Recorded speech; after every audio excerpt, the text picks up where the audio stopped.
Hello नमस्कार दोस्तों, फिर से स्वागत है आप सभी का बायोन्सी क्लासेज यूट्यूब चैनल पर। आज हम पढ़ने वाले हैं कक्षा 10 प्रश्नावली 3.5 के पहले सवाल के। निम्न रैखिक समीकरण के युग्मों में से किसका एक अद्वितीय हल है, किसका कोई हल नहीं है, या किसके अपरिमित रूप से अनेक हल है। अद्वितीय हल की स्थिति में उसे वज्र गुणन विधि द्वारा ज्ञात करना है। हमें ये 4 पार्ट दिए गए हैं। इन पार्टों में हमें यह बताना है कि कौन किसका अद्वितीय हल होगा, किसका कोई हल नहीं होगा और किसको अपरिमित रूप से अनेक हल होंगे, वो हमें ज्ञात करने हैं। और जिसका अद्वितीय हल होगा केवल उसी को हमें क्या करना है, हल करना है। तो ये 4 में से कौन है जिसका अद्वितीय हल होगा और किसका कोई हल नहीं होगा, वो हमें ज्ञात करना है। जिसका अद्वितीय हल है वो हमें ज्ञात करना है। तो इससे पीछे वाले वीडियो में मैंने बताया था कि किसके अद्वितीय होते हैं। चलिए मैं उसको वापस से रिपीट कर देता हूँ। ये देखिए यहाँ पे दिया हुआ है कि a1 और a2 का अनुपात अगर b1 b2 के बराबर होता है तो इसका केवल एक ही हल होता है, यानी अद्वितीय हल होता है। और जिसमें a1 a2 b1 b2 और c1 c2 तीनों का अगर अनुपात बराबर होता है तो उसके अनेक हल होते हैं। और जिसका अनुपात a1 और a2 का अनुपात बराबर होता है लेकिन a1 और a2 का अनुपात b1 b2 के बराबर होता है लेकिन b1 b2 का अनुपात c1 c2 के बराबर नहीं होता, तो उसमें कोई हल नहीं होता। तो हमें जो सवाल दिया गया है उसको इससे तुलना करनी है। रैखिक व्यापक जो समीकरण है ना, व्यापक रैखिक समीकरण युग्म, उससे हल करना है और ज्ञात करना है। इस समीकरण का मैंने पहला पार्ट लिख लिया है और इसका हम व्यापक रैखिक समीकरण युग्म से तुलना करेंगे। रैखिक व्यापक समीकरण युग्म क्या होता है, देखिए a1x plus b1x plus c बराबर 0, a2x plus b1x plus c बराबर 0। ये समीकरण नंबर 2 के लिए। ये समीकरण नंबर 1 है, ये समीकरण नंबर 2 है। तो अब इसमें देखिए x यानी इसमें a का मान क्या है, a1 का मान। इसमें देखिए समीकरण 1 में कुछ नहीं है, इसका मतलब 1 है। अब b1 का मान क्या है, इसमें सॉरी यहाँ पे y है। यहाँ पे देखिए y का क्या है, b1 कितना दिया हुआ है, 3 दिया हुआ है, यानी y का गुणांक कितना है, 3 है। और c हमारे पास यहाँ पे कितना है, -3 है। अब इसी प्रकार a2 देखिए, इसमें 3 दिया हुआ है, इसमें कितना दिया हुआ है, b2 -9 दिया हुआ है। और c2 कितना दिया हुआ है, -2। अब इसकी हमें तुलना करनी है, यानी a1 a2 कितना दिया हुआ है, 1/3।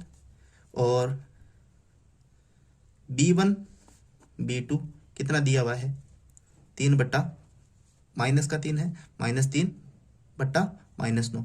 माइनस से माइनस कैंसिल, 3 एकम 3, 3 दिया 9, ठीक है। और c1 c2 कितना दिया हुआ है, -3 बट्टा -2, माइनस से माइनस कैंसिल हो जाएगा। अब इसमें देखिए a1 और a2 का अनुपात है वो किसके बराबर है, b1 और b2 के। और इस स्थिति में क्या होता है, a1 a2 बराबर है लेकिन b1 b2 का मान है वो c1 c2 के बराबर नहीं है। तो इस स्थिति को हम क्या कहेंगे, कोई हल नहीं होगा। इसका क्या होगा, कोई हल नहीं होगा। हमें वही हल ज्ञात करनी है जिसकी क्या हो, अद्वितीय। तो इसका क्या होगा, कोई हल नहीं होगा, तो हम इसको ऐसे ही रहने देंगे। अब इसका दूसरा पार्ट करते हैं हम।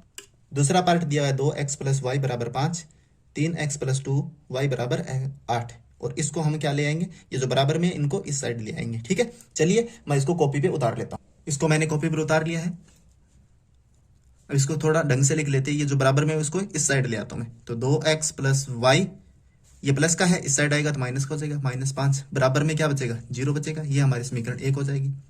दूसरा क्या है, 3x प्लस 2y, ये प्लस का 8 है, इस साइड आएगा तो माइनस का 8 हो जाएगा, बराबर 0। ये समीकरण नंबर 2 हो जाएगी। अब रैखिक समीकरण जो व्यापक रैखिक समीकरण युग्म है, व्यापक रैखिक समीकरण युग्म से a1x प्लस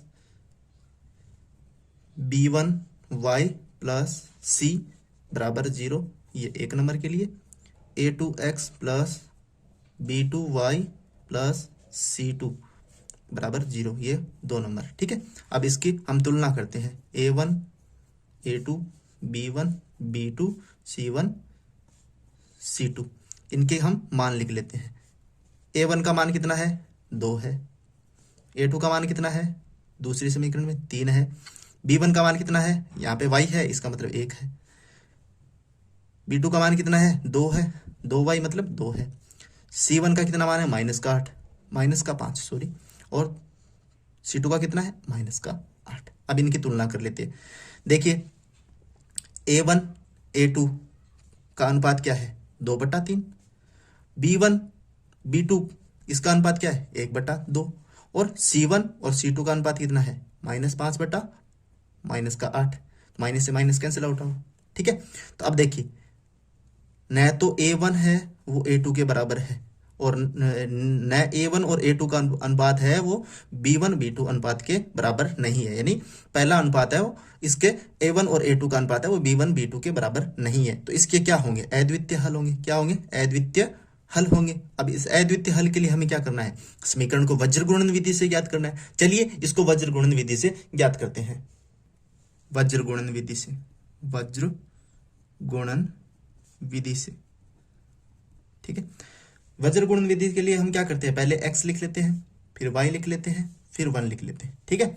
उसके बाद आपको पहले a1 के अनुपात के a1 के मान लेने, उसके बाद आपको C1 और C2 के अनुपात लेने, उसके बाद आपको A1 और A2 लेने, ठीक है। तो पहले हमें किसके लेने, B1 B2। उसके बाद हमें क्या लिखना है, C1 C2। उसके बाद हमें क्या लिखना है, A1 A2, ठीक है। और उसके बाद हमें क्या लिखना है, वापस से B1 B2, ठीक है। समझ में आया। उसके बाद हमें इसका क्रॉस इससे करवा देना है, फिर इसका क्रॉस इससे करवा देना है, फिर इसका क्रॉस इससे, फिर इसका क्रॉस इससे, इसका क्रॉस इससे, ठीक है। अब इसको लिख लेते हैं, x इसका B1 का क्रॉस C2 से, यानी B1 गुणा C2, फिर माइनस करना है B2 का C1 से, B2 गुणा C1, ठीक है। उसके बाद बराबर में y बट्टा C1 का A2 से, C1 गुणा A2 माइनस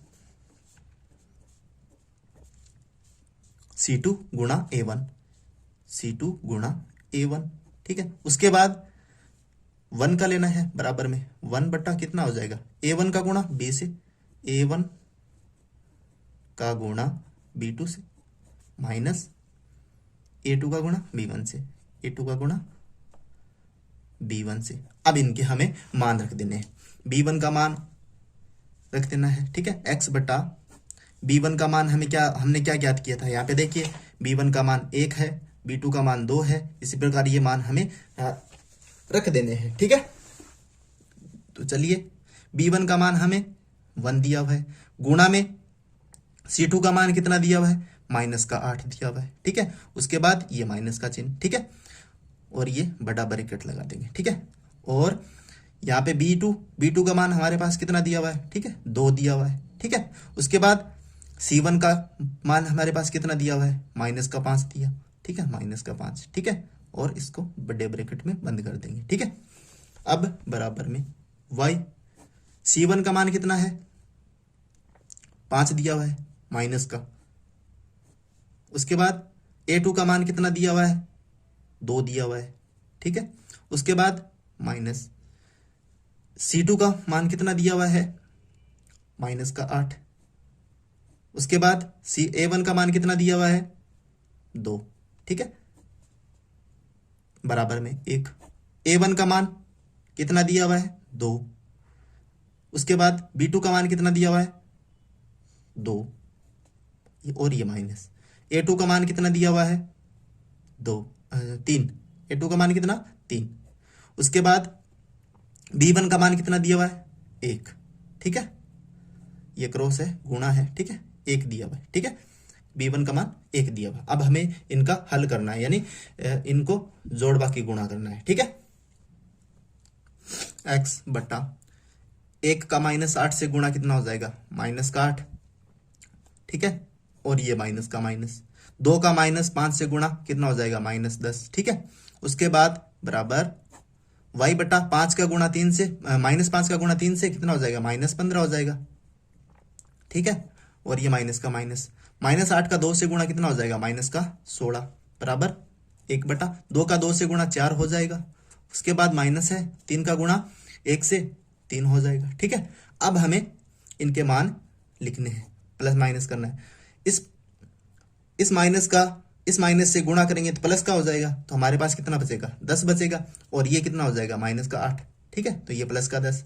ठीक है, यानी इन दोनों का गुणा कितना हो जाएगा प्लस।